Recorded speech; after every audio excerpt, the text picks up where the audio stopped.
Welcome back. So what is it anyway?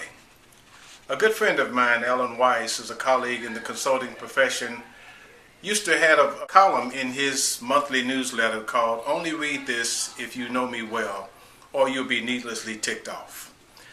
Well, I know that some of you are going to be offended by what I say today, but I'm speaking from a perspective of over 20 years working in the field of diversity management.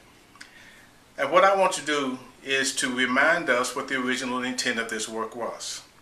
The original intent of this work was to create an environment that allows all people to maximize their contribution. So when people ask me what I do, I'm always quick to tell them I don't do diversity work.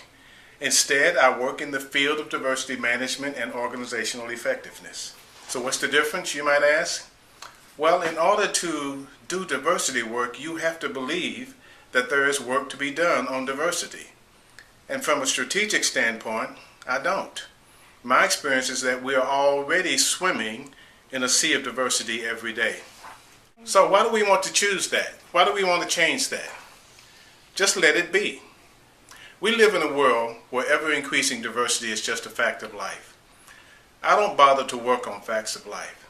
That would be like saying, everywhere I go, I see people constrained by the need to breathe air.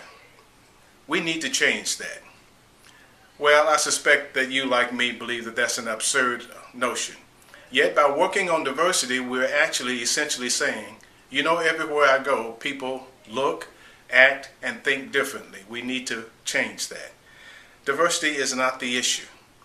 So I choose to assume that diversity exists everywhere. In every organization that I've worked in, closing in on nearly 500, there is already a sea of diversity there. So I choose to recognize and acknowledge that fact of life. That allows me to focus on what I believe is the real issue, which is diversity managed, the ability to get the best from that mix of people.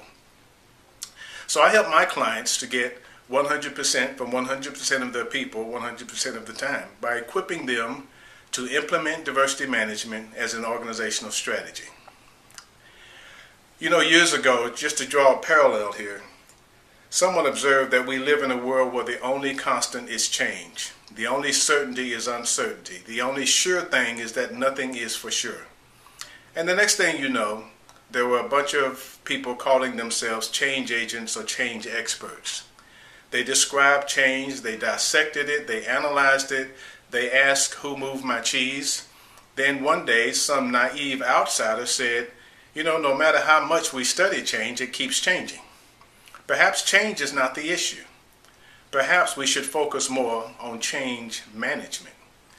Since change is a fact of life, let's just recognize and acknowledge that fact and develop ways to get results in the midst of a sea of change.